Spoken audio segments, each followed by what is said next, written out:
Hey, Rex here at RW Mods. Today we're going to look at this Novarossi Bx3. Um, Looks to be a new engine out of Novarossi. It's priced reasonably well. Kind of looking at the specs, I thought it would be a budget engine. A friend of mine, shout out to Torian over in South Dakota, was interested in this, and he said he'd get one to for me to look at, and then I was going to modify it for him. We both kind of thought it might be like a newer version of the old N21 BF or the old BF engine. It was a budget engine.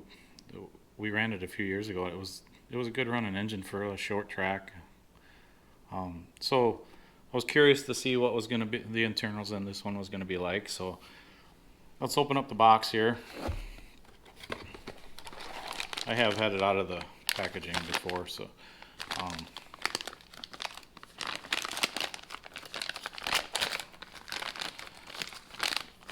first off, it doesn't really come with.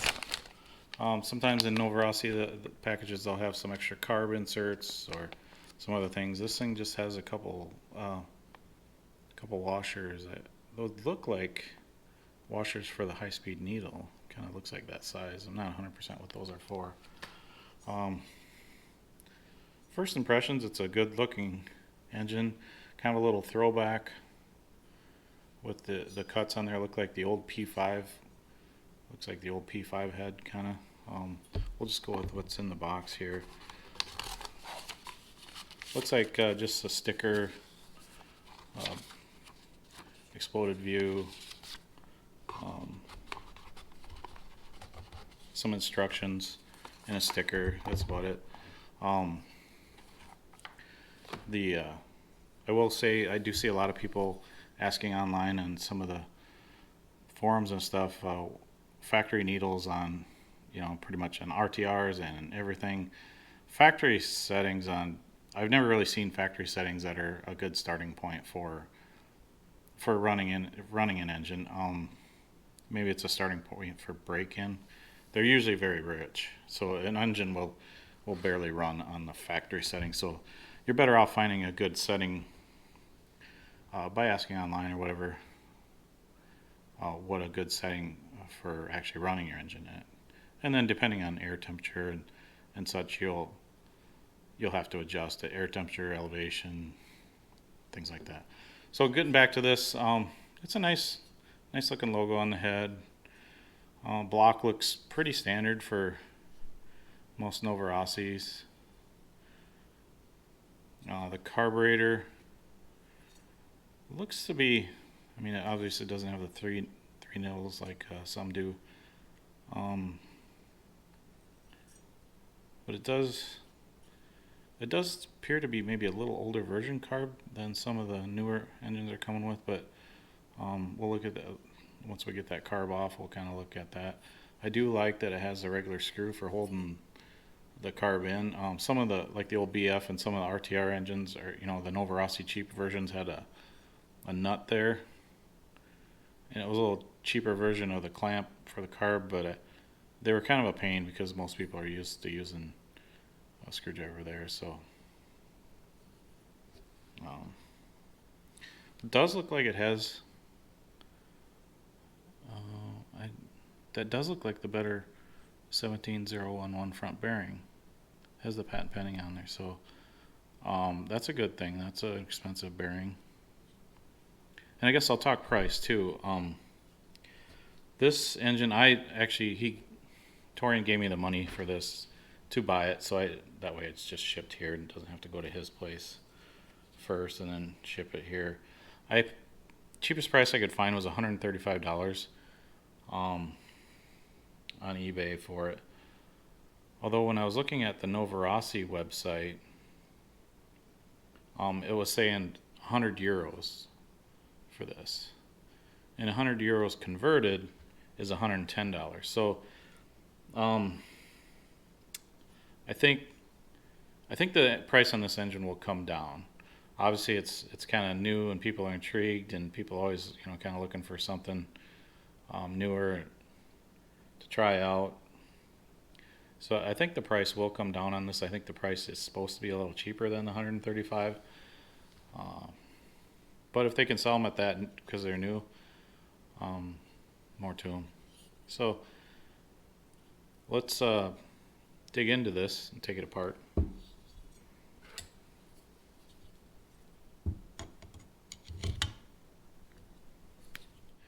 Okay, we got the head screws off here and the back plate screws. I always go through in my videos just because there's always new people watching. And make sure the piston's up. It doesn't have to be at the top when you remove the back plate, because most engines have a notch that have clearance for the piston. If it's at the bottom, it'll catch and you'll break the skirt of the piston. And then we'll take the head button off here. That one came off really easy. I got the carb loose too here. We'll take that off.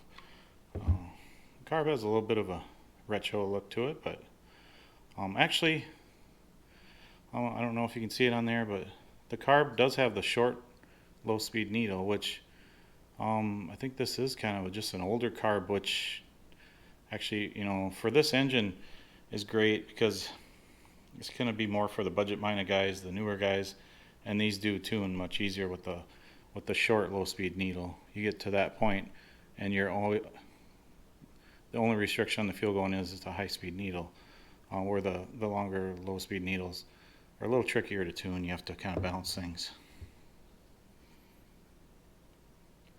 We'll take the sleeve out here.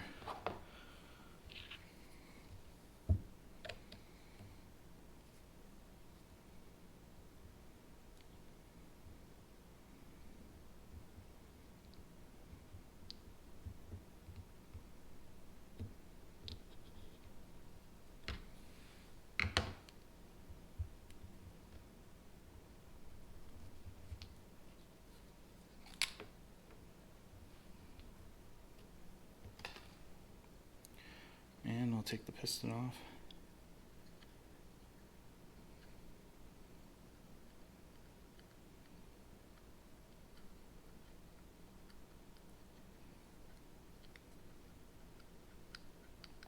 Sometimes those pistons, really, being they're new, the rod bushing's new, the crank is new, and there's a pretty tight tolerance there. They do come off kind of tricky on some, and this one came off. There are some I have to use a tool I made to get them off there. So, and take the crank out. A steel bearing, like I said, it had looks like it has the good 17011 on this end, the front bearing. Sleeve is pretty basic. It's a 3-port, fairly small exhaust port. I do like that it has the cut below the port there. Pretty actually decent cuts there. Sometimes on the cheaper engines, the ports are more like this. Your intake ports are more like this, and these have a nice bevel to them, which really does help. So one thing on this engine, the bore and stroke is different. I would have assumed it was more of a P5 based bore and stroke, but this one is actually 16.66 diameter piston, and the stroke is 16 millimeters, which is very similar it's very similar to the old V-spec, the old Bluehead original V-spec. So that's actually kind of intriguing. I always think that was one of the most powerful engines made. It had tons of torque, good top end and stuff, so that's actually a good thing. The piston looks like, you know, a good quality Novarossi piston. One thing I did notice when I had this part was, let's see if I can do this here. You'll notice the rod, it's a different rod. It's not the Novarossi R7. It says XS on it. I know on some of the RBs and such before, they had kind of an R5 rod and stuff, but this one looked different, and so I did measure it, and it's actually a 32 I'll just set this to 29 and a half.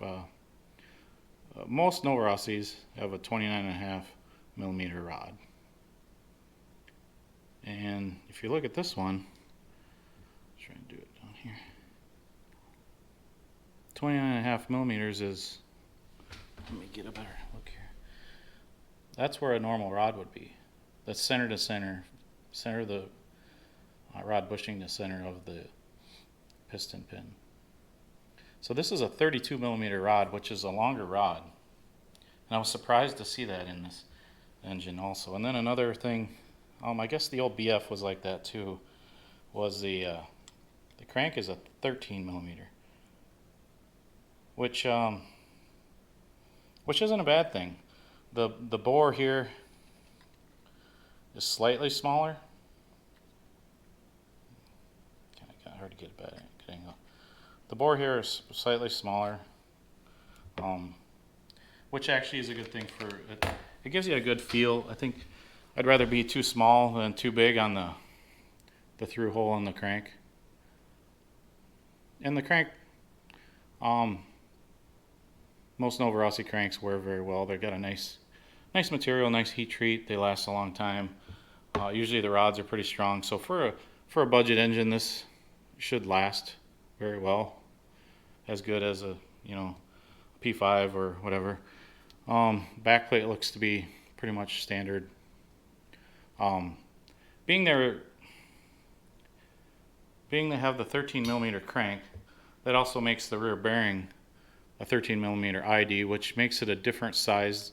Might be a little harder to find this bearing common places like Avid and stuff. I haven't looked on Avid. I don't even remember what the standard outside diameter of the 13 millimeter bearing is. The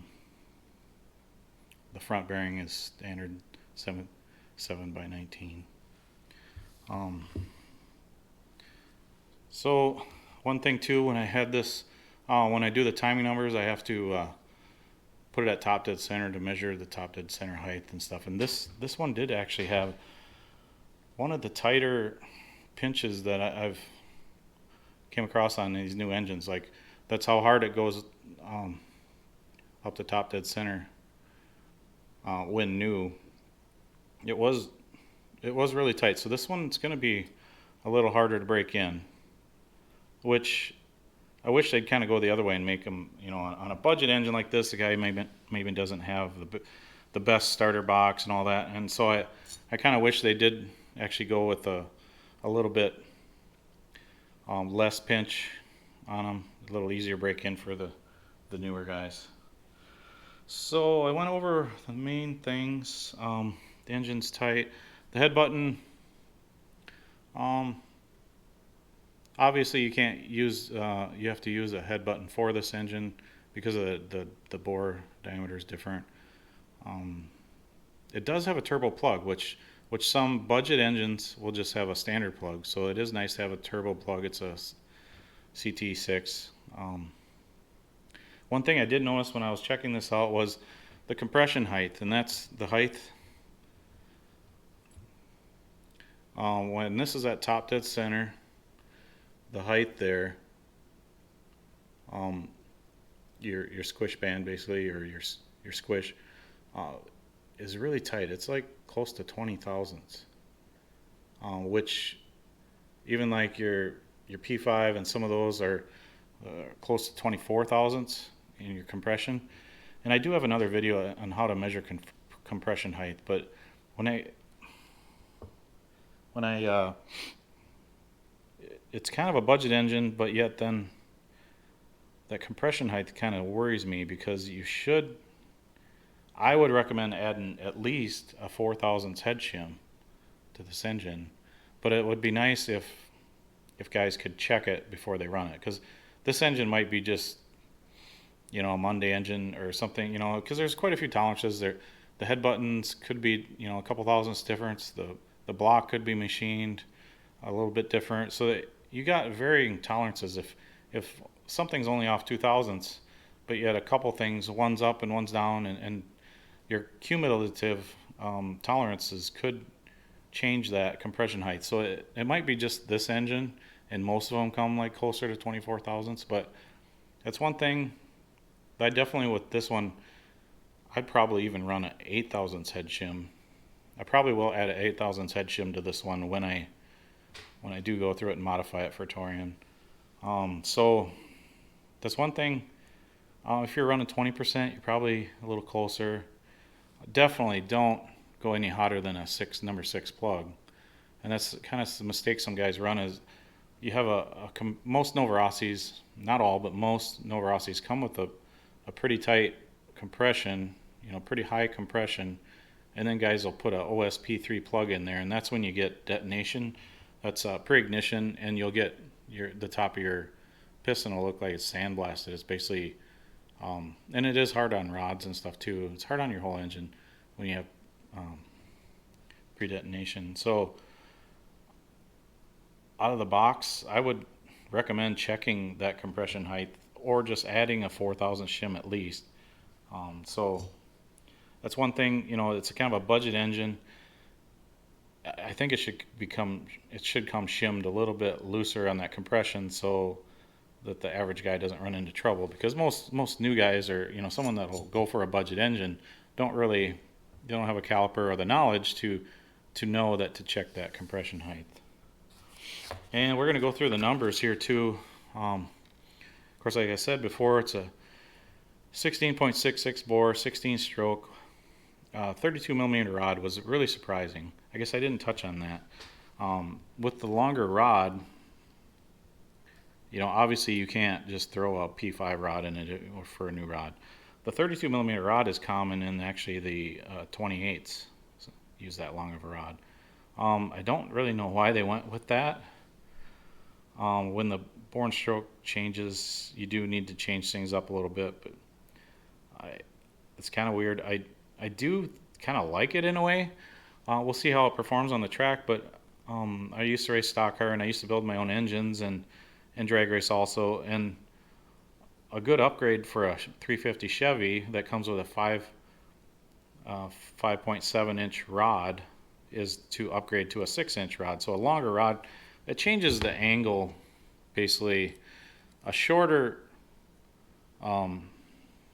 rod is more of an angle at the middle of the stroke there. If you can imagine, it's more of an angle. So a longer rod it doesn't go over as much. You never have a sharper angle. It's more of a less angle throughout the stroke. And it gives it a little bit of a straighter push on the on the power stroke. It's a little straighter push. There is philosophies both ways on this, but I kind of like a longer rod just because, on 1-to-1 engines, I like the longer rod too. So on this engine, I think performance-wise, this engine will, on the track, probably run with a P5. I don't think it'll have more power than a P5 bone stock here, but the thing kind of holding it back from the mid to top range is the blowdown. It's 35 degrees, which I like to have it above 40. So that's basically raising the exhaust port. But it should have more torque. It'd be a good short track motor. And the induction openings 145, close at 61. I didn't write the total, but that's 206. So 206 is not. It's not too bad. These numbers aren't too bad for open and close. The close is actually closer to what I like than the open. So, actually, this thing, just going by the numbers, it should be a great performer. Like, I think this thing bone stock, if you're, average racer, I think you'll be happy with the power output. Biggest thing about the whole thing, I think, is that compression height. That's what worries the most. Guys maybe blowing up or having trouble blowing plugs, or different things with the compression being a little tight. But the crank, we didn't really go over the crank. It's pretty standard, other than being 13 millimeters. It's pretty standard Novarossi stuff. Not too much different than a P5. Most of the Novarossi engines come kind of drilled out here, so you got a little extra meat here. But that's, for the average guy, not a big deal. This one, since I'm gonna mod it, I'll drill that out and then fill that. Being it's a little bit smaller diameter, it is a little less rotating mass, and so there's some plus sides to the 13 millimeter. I wish it had a 14 probably, just because bearings are more common, but all in all, it's a pretty cool engine. I think it'll be a good performer, especially modified when you have some pretty basic porting like that.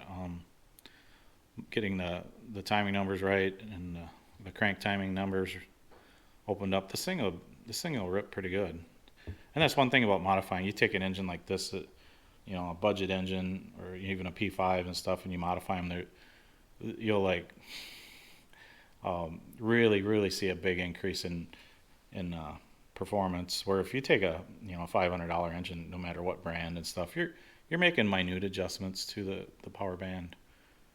So that's it for now, and thanks for watching, and thanks for the subscriptions. Keep them coming. So we got some other plans coming here. I got being we're in COVID-19, and that's why I'm doing more videos right now, is less to do. But I got a project coming, a speed run project coming, so we're going to go over that in the next maybe couple weeks or something. Kind of something I've wanted to do for a few years, is do a speed run. So thanks for watching. See you later.